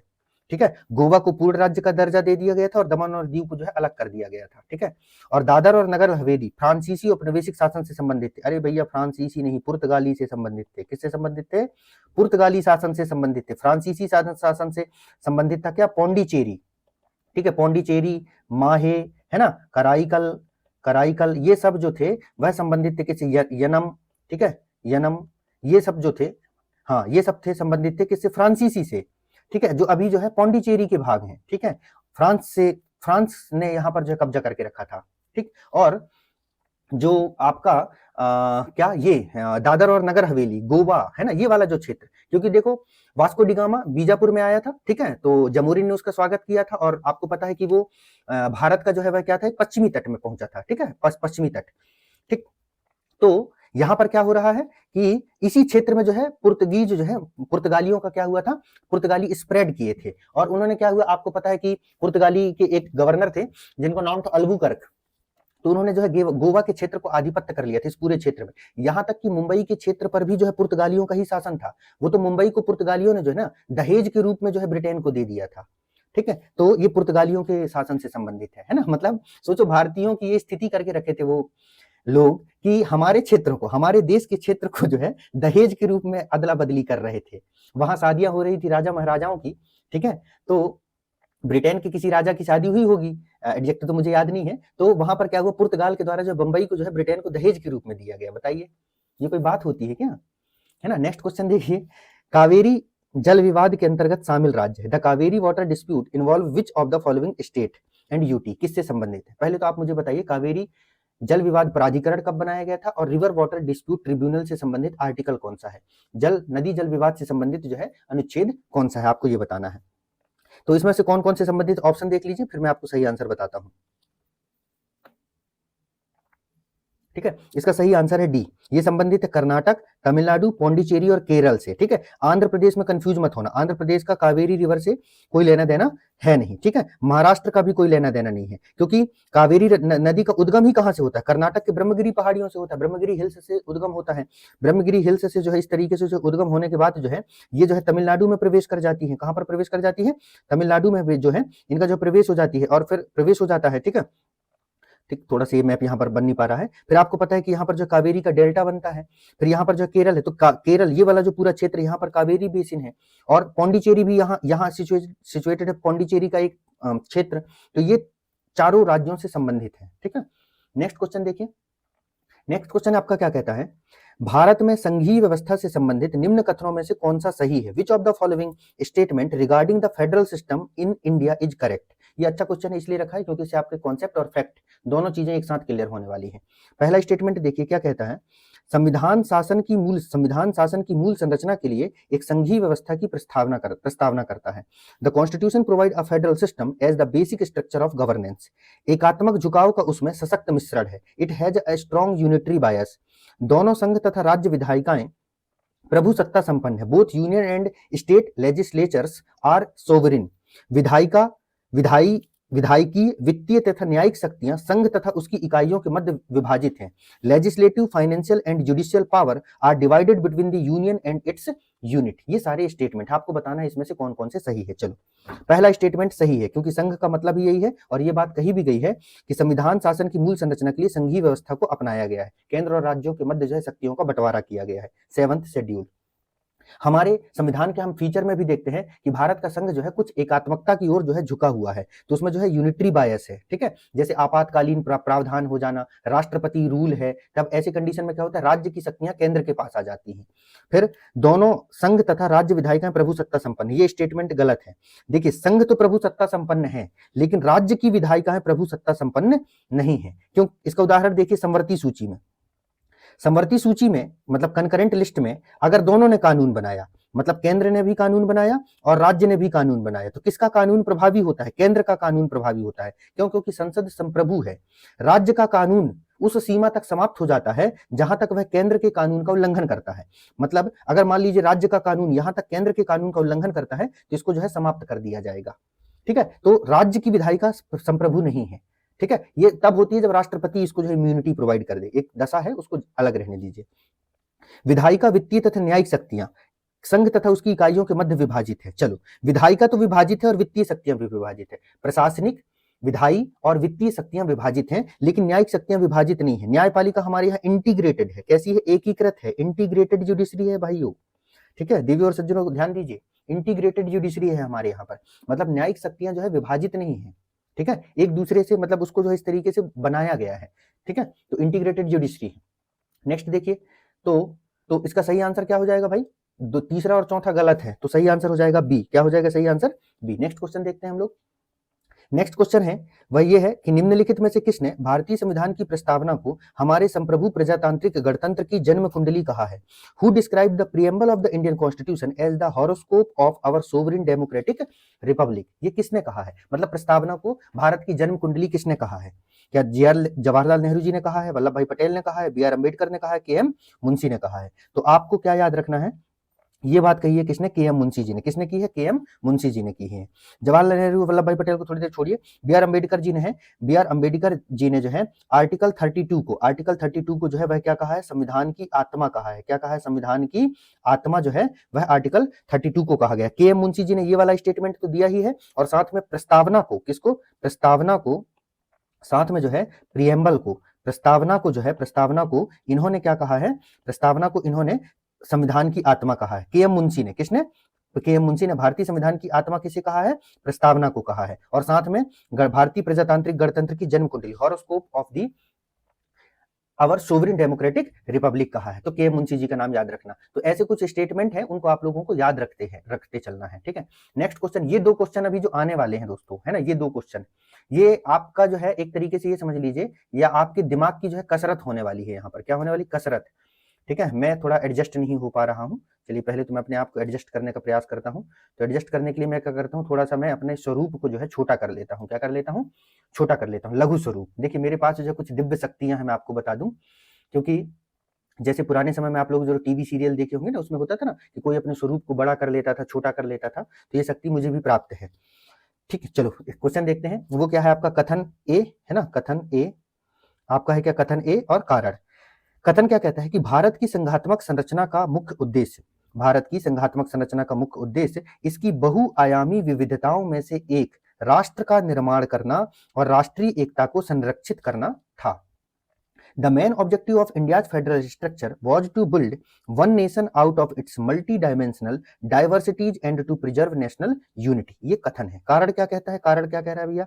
कारण कह रहा है विविधताओं में समंजन के से एक सशक्त, ना कि कमजोर भारतीय राष्ट्रीयता का निर्माण हुआ है। Harmonisation of diversity has given rise to a strong not a weak Indian nationality. अब इसको तुम लोग क्यों की लगा के पढ़ो और आप बताओ इसमें से सही आंसर क्या होगा। वैसे मैं आपको बता दूं, ऑप्शन भी पढ़ लेना, क्योंकि राजस्थान के पेपर में क्या किया जाता है, जैसे उत्तर प्रदेश में तो फिक्स है कि पहले वाले में कहेगा ए सही है, आर गलत, ए सही है, आर भी सही है, सही स्पष्टीकरण है। ए सही है, आर सही है, लेकिन सही स्पष्टीकरण नहीं है। ए सही है, आर गलत है, ए गलत है, आर सही, उसका फिक्स है यूपीपीसीएस का, एमपीपीसीएस का, एमपीपीएससी का। लेकिन राजस्थान वाला जो है उसको ऊपर नीचे कर देता है, क्योंकि बच्चे के माइंड में रहता है बी मतलब क्या? दोनों सही, सही स्पष्टीकरण। ए मतलब क्या? दोनों सही। ए मतलब क्या? दोनों सही, सही स्पष्टीकरण। बी मतलब क्या? दोनों सही, सही स्पष्टीकरण नहीं, तो वो बी लगा देता है अपने हिसाब से, ए लगा देता है, क्योंकि उसको ऑप्शन प्रैक्टिस करने के बाद वो चीजें रट जाती हैं। तो राजस्थान वाले ने कहा लूंगा हम ऑप्शनल को ही बदल के तुमसे गलती करवाएंगे। एग्जामिनर इतने गड्ढे खोदता है हमारे लिए कि अब हम क्या ही बताएं। जो माइंस बिछाना होता है ना, एग्जामिनर कोई कसर नहीं छोड़ता माइंस बिछाने के लिए, ताकि उस माइंस में आप पैर रखें और आप ब्लास्ट कर जाएं।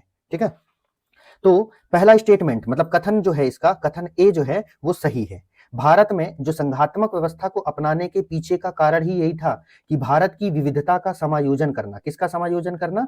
विविधता का जो है समायोजन करना, क्योंकि आपको पता है कि हम एक बहुत ही विविधतावादी डाइवर्स कंट्री है। अब डाइवर्स कंट्री में अगर हम लोग यूनिटरी स्ट्रक्चर को अपनाते, किसको अपनाते? यूनिटरी स्ट्रक्चर को अपनाते, तो होती दिक्कत। क्यों? क्योंकि जरा देखिए फिर क्या होता, केंद्र कोई कानून बनाता, मतलब सेंटर के द्वारा जो है कोई कानून बनाया जाता, वो फिर क्या होता? पूरे देश में लागू होता। ठीक है, पूरे देश के लिए एक ही प्रकार का कानून होता है। लेकिन अभी हमारे यहाँ पर जो है सेंटर और स्टेट दोनों के पास विधायी पावर है। अब मान लीजिए एमपी को अपने किसी कल्चर को, किसी रिवर को, किसी भी अपनी जो है यूनिक डाइवर्सिटी को प्रिजर्व करना है, तो एमपी के पास वो अथॉरिटी है कि उसके लिए जो है वह लॉ बना सकती है, कानून बना सकती है। लेकिन अगर यूनिटरी स्ट्रक्चर होता तब एमपी के पास ये अथॉरिटी नहीं होती, तब ये सारा काम जो है किसके द्वारा, सेंटर के द्वारा ही किया जाता। अभी आप देखिए बहुत सारे जो है राज्य हैं अपनी राजकीय भाषा के रूप में जो है अपने क्षेत्र की भाषा को शामिल कर लेते हैं। जैसे तमिलनाडु में सेकंड लैंग्वेज के रूप में जो है तमिल को शामिल कर लिया गया, इंग्लिश और तमिल हो गया। आंध्र प्रदेश में तेलुगु, कर्नाटका में कन्नड़ को। तो इस तरीके से क्यों, क्योंकि राज्यों के पास अपनी विधायिकाएं हैं, उनके पास भी शक्तियां हैं, फेडरल स्ट्रक्चर है। तो ये सही स्टेटमेंट है। और दूसरा ये कह रहा है कि जब हमने विविधताओं का समंजन से हमारे यहाँ पर एक सशक्त राष्ट्रीयता का निर्माण हुआ है, कमजोर का नहीं, तो ये स्टेटमेंट भी सही है। हमने जो ये संरचना अपनाई है इसकी वजह से हमने भारत के विविधता को प्रिजर्व किया है, उसका जो है समायोजन किया, संयोजन किया है। मतलब हमने अपने देश की यूनिटी और इंटीग्रिटी को जो है वह क्या किया है, इंटैक्ट किया है। ठीक है, तो ये दोनों स्टेटमेंट सही हैं। अब देखिए ऑप्शन देखिए, हाँ तो क्या कह रहा है, दोनों सही है और सही व्याख्या है बी, यहाँ पर बी तो सही है। ठीक है, बी ऑप्शन इसका सही है। नेक्स्ट क्वेश्चन देखिए आप लोग, नेक्स्ट क्वेश्चन क्या कह रहा है आपका, फिर कथन कारण, राजस्थान का ही बहुत बढ़िया क्वेश्चन है ये। कथन क्या कह रहा है, भारत का राष्ट्रपति परोक्षतः निर्वाचित होता है। The president of India is elected indirectly. का कारण क्या कह रहा है, भारत में संसदीय प्रणाली को गणतंत्रवाद के साथ जोड़ा गया है। In India the parliamentary system has been combined with republicanism. ठीक है, इसलिए ऐसा है। अब इसको ऐसे पढ़ लो, भारत का राष्ट्रपति परोक्षतः निर्वाचित होता है, इनडायरेक्टली इलेक्टेड होता है, क्योंकि बिकॉज भारत में संसदीय प्रणाली को गणतंत्र के साथ जोड़ा गया है। Because in India the parliamentary system has been combined with republicanism. और ये दोनों स्टेटमेंट मैं आपको बता दूं, लगा लिए आंसर। ये दोनों स्टेटमेंट जो हैं, ये दोनों स्टेटमेंट सही है दोस्तों, और व्याख्या भी सही है। तो इसका सही आंसर होगा ए। ठीक है, क्या आंसर होगा, सही आंसर होगा इसका ए। भारत में हम लोग राष्ट्रपति को, अपने प्रेसिडेंट को जो है इनडायरेक्ट इलेक्ट करते हैं, क्योंकि हम एक गणतांत्रिक देश हैं। और गणतांत्रिक देश में क्या होता है, जो हेड ऑफ नेशन होता है, जो राज्य का मुखिया होता है, वह क्या होता है, इलेक्टेड होता है। कैसा होता है, इलेक्टेड होता है। अब यह इलेक्टेड डायरेक्ट भी हो सकता है, इनडायरेक्ट भी हो सकता है। और हमारे यहाँ पर पार्लियामेंट्री सिस्टम भी है। तो पार्लियामेंट्री सिस्टम में क्या होता है, जो हेड ऑफ एग्जीक्यूटिव होता है, कौन होता है, जो हेड ऑफ एग्जीक्यूटिव होता है, जो कार्यपालिका का प्रमुख होता है, वो भी इलेक्टेड होता है। अब अगर क्या किया जाए, मान लो इन राष्ट्रपति का निर्वाचन भी डायरेक्ट करवा दिया जाए। कैसा करवा दिया जाए, डायरेक्ट करवा दिया जाए। और प्रधानमंत्री, मतलब इसका हेड कौन होता है, पीएम, तो पीएम का निर्वाचन भी डायरेक्ट करवा दिया जाए। दोनों डायरेक्ट इलेक्ट हुए। अब ये दोनों युद्ध लड़ेंगे, क्योंकि अभी तो क्या होता है, राष्ट्रपति का निर्वाचन इनडायरेक्ट होता है। ठीक है ना, इनडायरेक्ट होता है। तो क्या होता है, प्रधानमंत्री जो भी सलाह मशवरा देते हैं काउंसिल ऑफ मिनिस्टर के माध्यम से राष्ट्रपति को, राष्ट्रपति महोदय जो उसको चुपचाप मान लेते हैं। लेकिन दोनों इलेक्टेड होंगे, दोनों लड़ेंगे। मुझे भी जनता ने चुना है, दूसरा कहेगा मुझे भी जनता ने चुना है, तुम ज्यादा होशियारी नहीं मारो, मुझे भी जनता ने वोट दिया है। ठीक है, मुझे जनता के जो है आकांक्षाओं को पूरा करना है, तभी तो जनता मुझे दोबारा वोट देगी। प्रधानमंत्री कहेंगे मुझे भी जनता ने चुना है। इंदिरा गांधी और मान लीजिए उस समय जो राष्ट्रपति थे, कौन, फखरुद्दीन अली अहमद, इनके बीच में इंदिरा गांधी कहती राष्ट्रपति को आपातकाल लगाओ जी, अहमद जी कहते नहीं लगाएंगे, हमको भी जनता ने चुना है ना, हम आपातकाल लगा देंगे, अगली बार हमको जनता वोट नहीं देगी। युद्ध ही छिड़ा रहता है, देश में आगे काम ही नहीं होता। अब पर अपनाया हमने गणतंत्र को भी, संसदीय व्यवस्था को भी, तो हमने क्या किया, उसका एक रास्ता निकाल लिया है ना। तो इसका सही आंसर होगा ए। नेक्स्ट क्वेश्चन है आपका, नेक्स्ट क्वेश्चन क्या कहता है, कथन है आपका, महिलाएं, दलित, निर्धन एवं अल्पसंख्यक समूह भारत में लोकतंत्र के सबसे बड़े दावेदार हैं। Women, Dalit, the poor and minority groups are the biggest, है ना, claimant of democracy in India. Second statement क्या कहता है, सेकंड स्टेटमेंट देखिए, सेकंड स्टेटमेंट कहता है भारत में, सेकंड स्टेटमेंट जो है वो कहता है कि भारत में अधिक आत्मसम्मान की कामना का वाहक बनकर उभरा है, कौन, लोकतंत्र, क्योंकि in India democracy has emerged as a carrier of aspiration of greater self respect. ठीक है, तो इसमें से आपको बताना है क्या सही है क्या गलत है।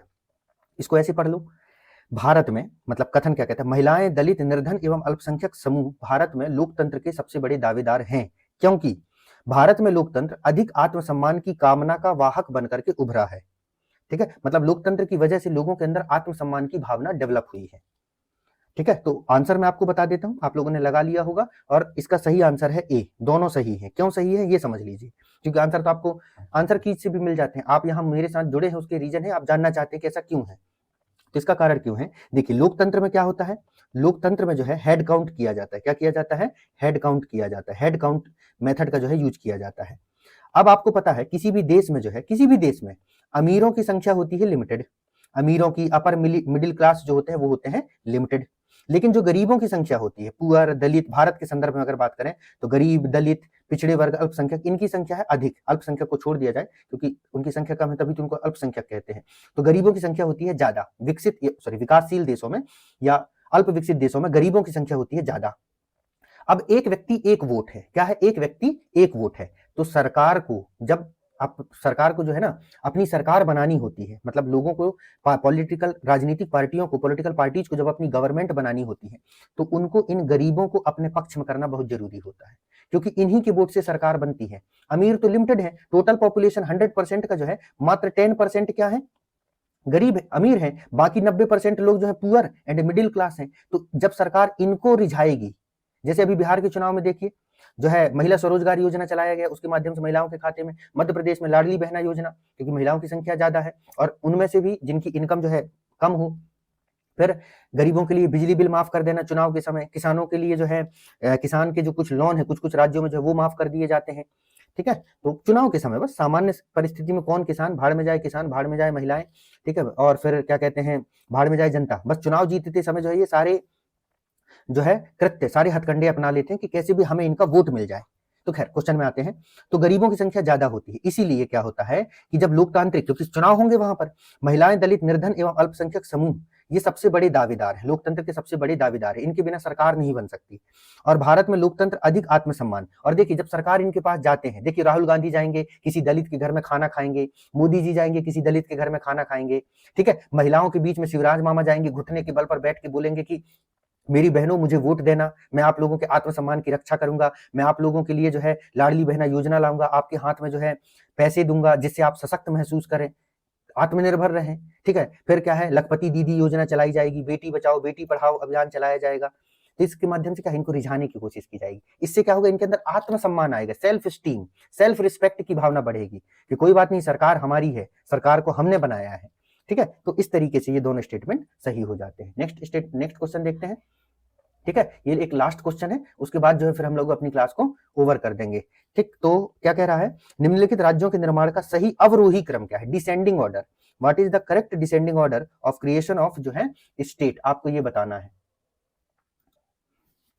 ऑप्शन देख लीजिए क्या क्या है। ऑप्शन है आपके महाराष्ट्र, राजस्थान, हरियाणा, हरियाणा, राजस्थान, महाराष्ट्र, राजस्थान, महाराष्ट्र, हरियाणा, हरियाणा, महाराष्ट्र, राजस्थान। फिर वही ईयर लिख लो, महाराष्ट्र का निर्माण हुआ था 1960 में। ठीक है, मतलब महाराष्ट्र पहले से था, लेकिन क्या हुआ था कि जो गुजरात में जो गुजराती भाषी है उनको अलग करके गुजरात बना दिया गया था और मराठी बोलने वालों को महाराष्ट्र में।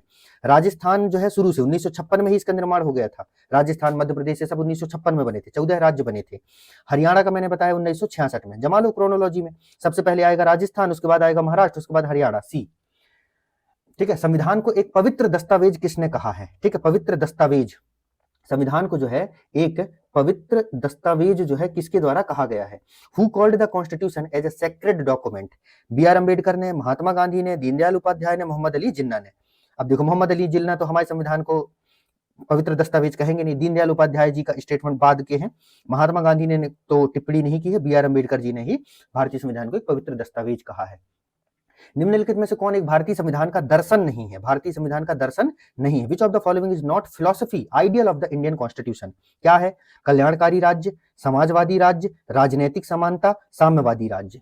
कौन सा भारतीय संविधान का दर्शन नहीं है, प्रियम्बल को पढ़ लो, और प्रियम्बल में क्या कहा गया है, हम भारत के लोग भारत को एक संपूर्ण प्रभुत्व संपन्न समाजवादी पंथ निरपेक्ष लोकतंत्रात्मक समाजवादी पंथ निरपेक्ष, ठीक है, ऐसे दिखेगा आप लोगों को, ठीक है, समाजवादी पंथ निरपेक्ष लोकतंत्र, समाजवादी पंथ निरपेक्ष, हाँ, लोकतंत्रात्मक गणराज्य बनाने के लिए। तो 5 बातें वहां पर की गई हैं, साम्यवादी की बात नहीं है, किसकी बात नहीं है, साम्यवादी की जो है बात वहां पर नहीं की गई। भारत को हम एक कम्युनिस्ट स्टेट नहीं बनाना चाहेंगे, कम्युनिस्ट स्टेट जो है मार्क्सवादी, जो नक्सलिस्ट है ना, नक्सलवादी है ना, वो भारत को एक साम्यवादी राज्य बनाना चाहते हैं और उसी को हम सप्रेस कर रहे हैं। ठीक है, अभी हमारे एक मध्य प्रदेश के जो है वीर सपूत जी जो है, वही एक नक्सली मुठभेड़ में जो है वो जो है शहीद हो गए हैं। उनके लिए भी हम प्रज्ञान आईसीएस की ओर से जो है वह अपनी जो है भावपूर्ण श्रद्धांजलि जो है अर्पित करते हैं। ठीक है दोस्तों, तो नक्सली हमले में जो है काफी जो है कैजुअलिटीज हो जाती हैं, टेररिस्ट अटैक होते हैं तो भी काफी जो है जान माल का नुकसान होता है।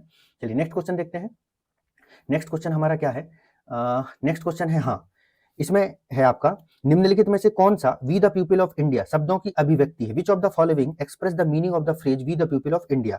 भारत की जनता सर्वोच्च है, the people of India are supreme, Bharat में गणतंत्र की स्थापना, establishment of a republic of India, Bharat एक संघात्मक राज्य है, इंडिया इज फेडरल स्टेट, नागरिकों को मौलिक अधिकार प्रदान करना, granting fundamental right to citizen. तो इसमें से कहता है we the people of India का मतलब क्या है? तो उसका मतलब सिंपल ये है कि भारत की जनता सर्वोच्च है। पूछा भी जाता है कि भारत में क्या सर्वोच्च है, तो कई लोग संविधान लगा जाते हैं। भारत में संविधान सर्वोच्च नहीं है, भारत में जो है कौन सर्वोच्च है? जनता सर्वोच्च है। क्योंकि अगर जनता चाहे तो संविधान को बदल भी सकती है। संविधान को बनाया किसने? जनता ने। और अगर जनता चाहे तो वह संविधान को बदल भी सकती है। इसीलिए तो आर्टिकल 368 का प्रोविजन किया गया है ना, कि जनता के चुने हुए प्रतिनिधि संविधान में संशोधन कर सकते हैं। देखिए 42वें संशोधन के माध्यम से जो है इंदिरा गांधी ने एक तरीके से एक नया संविधान ही बना डाला था। नेक्स्ट क्वेश्चन, निम्नलिखित में से कौन सा कथन गलत है? गलत कथन आपको आइडेंटिफाई करना है, रॉन्ग स्टेटमेंट, इनकरेक्ट। प्रस्तावना संविधान का अभिन्न अंग है, the preamble is a integral part of constitution. प्रस्तावना न्यायालय में प्रवर्तनीय है, the preamble is enforceable in court. प्रस्तावना संविधान को दिशा निर्देश प्रदान करती है, the preamble gives direction to the constitution. Supreme court ने ऐसा कहा है। प्रस्तावना संविधान के उद्देश्यों को प्रस्तुत करती है, the preamble present the objective of the constitution. पहले ही क्लास की शुरू में ही ऐसे ही क्वेश्चन हमने सॉल्व किया। इसका सही आंसर है बी, न्यायालय में प्रवर्तनीय नहीं है। ठीक है, चलिए, किस वर्ष भारत की प्रस्तावना में समाजवादी व धर्मनिरपेक्ष शब्द जोड़े गए थे? समाजवादी व धर्मनिरपेक्ष शब्द जोड़े गए थे भैया 1976 में। तो इस प्रकार दोस्तों ये जो है हमारे सारे जो क्वेश्चन है वो यहाँ पर कंप्लीट हो गए हैं प्रियम्बल से रिलेटेड। नेक्स्ट वीडियो में जो है हम लोग फंडामेंटल राइट से रिलेटेड जो एमसीक्यूज है उसको डिस्कस करेंगे। तो आप लोग हमारी चैनल से जुड़े रहिएगा और कमेंट सेक्शन में बताइए कि ये क्लासेस आपको कैसी लग रही हैं। ठीक है, इन्फॉर्मेटिव हैं या नहीं है, आप जिस पर्पज से हम हमारी चैनल के साथ जुड़े वो पूरा हो पा रहा है या नहीं हो पा रहा है। ठीक है, चलिए, तो प्रज्ञान आईसीएस के चैनल यूट्यूब चैनल से जुड़ने के लिए आप सभी लोगों को बहुत बहुत धन्यवाद दोस्तों।